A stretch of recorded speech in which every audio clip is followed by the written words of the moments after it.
Kain po tayo. Ulam ko ito. Kalabasa, saba, patatas, tokwa, karning baboy. Ito, kokwa, Hershey. Kain tayo. Alam niyo ba nagastos ko dito sa ulam na niluto ko? Kaya ito, yung kalabasa ko 15 pesos lang, saba ko 8, di nasa 21 na. Giniling ko 43, di 60 4 na.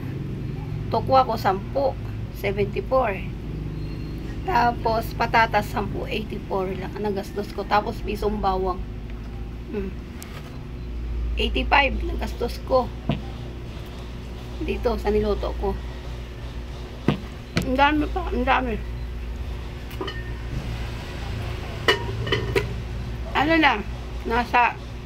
Pwedeng kumain nasa 5 katao. Tipid. Ang kagandahan, puro gulay.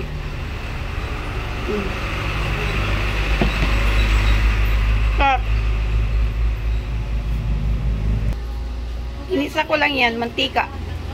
Sa mantika, kunti lang. Kapag mag-isa kayo ng mantika, kunti lang. Kumari, 1 kutsara lang. Ganito. Isang ganitong kutsara lang. Para iwas sa cholesterol.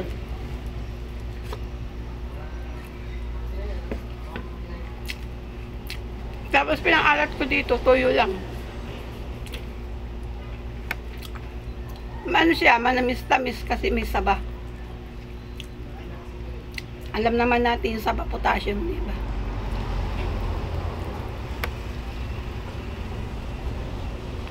Tokwa.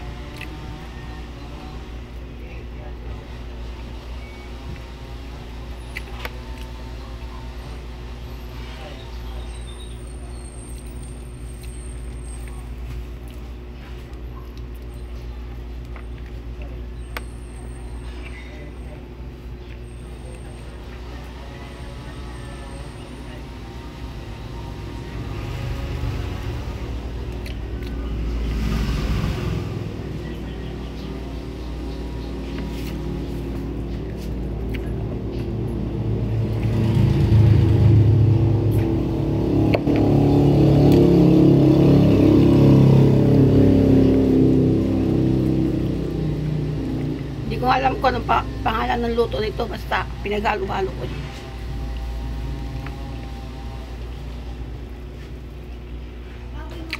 Mahilig na kasi ako mag-imbento ng mga luto.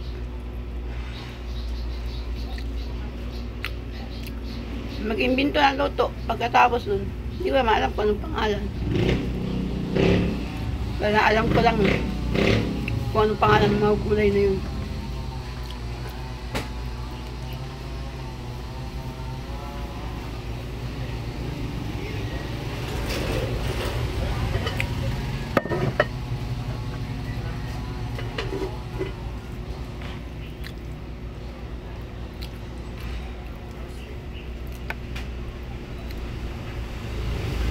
Kahit kasi may tindahan ako, may gulayan ako. Kapag kumukuha ako doon, binabayaran ko din yan. Tapos yun, saka kinikilo ko lahat ng kinukuha ko. Kaya nalalaman ko kung ilan nagagastos ko. Yung kanin namin, halagang 30 pesos lang yun.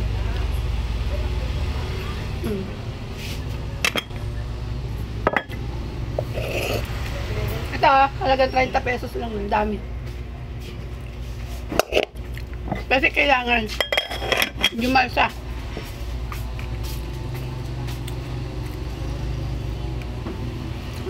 Masarap pa yung bigas namin, yung yun, king crab, yung pagkain ng bigas ng hapon.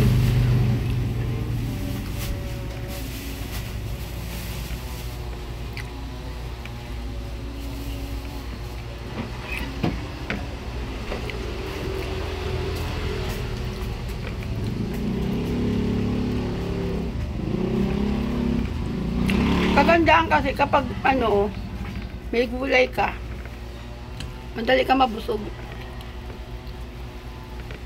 Saka, wala pang side effect. Mahirap kasi yung puro mga ano yun.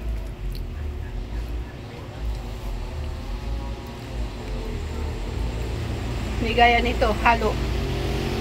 Kunti lang baboy. Kahit isang guhit nga lang, pwede na eh. Magkano na isang guhit ng baboy? 29.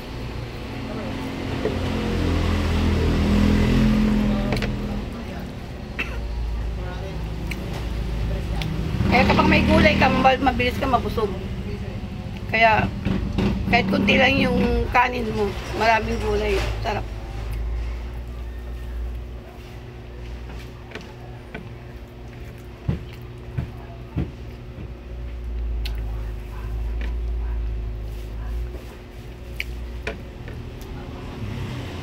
Try nyo ito, masarap. Tuwing magluto kayo ng mga ano, kahit anong gulay, lagyan nyo ng saba. Masarap kasi yun nagbi-blend ng lasa. Manamis-tamis na malat-alat.